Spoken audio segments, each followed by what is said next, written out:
So next up for the Subaru is to take out the original motor and get it ready for a motor swap. So I am going to have all-wheel drive, I am going to have a turbo, but I am not going to have a Subaru motor. I've had 9 Subarus in the past. Some of them have had reliability issues, some have not. I've had built motors, I've had stock replacement motors, I've had 500 horsepower, I've had 600 horsepower, I've had JDM, I've had USDM, and now it's time to do something completely different. So one of the things that I have dropped some photos of, but I'll show off here, is I'm going to take the entire front end of the car, headlights, hood, and grille, and move it all up by about 2 to 2.5 inches. I did this side as a test fit, so you can see the stock radiator support and then the height I'm going to use. This is unusual, but the Forester is built on the GD WRX chassis, and essentially that's what they do. They put a taller front support in it to get a higher hood on it. And to compensate for that, they use a little piece of garnish or trim underneath the headlights to fill in, because the bumper mount is at the same location. So I'm going to maintain the bumper at the same location, move the headlight up, put a trim panel, and put a taller grille. And the reason I'm doing that is I need the hood clearance to put in the new motor. The motor itself that I'm using is not really bigger, but it has a different shape, so the intake manifold is taller. So I'm going to take this car that runs and drives and make it not run and drive, because that's what you do with the Subaru.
Alright, I got the engine out of the Subaru. Took about an hour,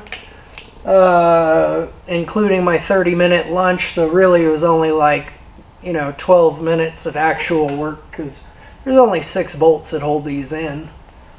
So for the rest of this video, I'm going to work on just pulling everything out.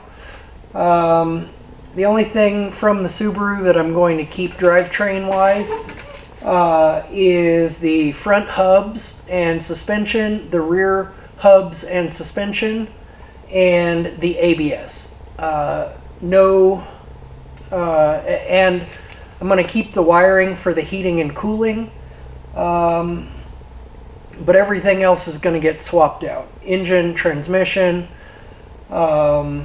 axles, I will custom build. In a later video, I'll show you guys how to build custom, how to measure and then build custom 930 joint CV axles. So I'm going to go into a time lapse, and you can see all the rest of the components except for the brakes are coming out today.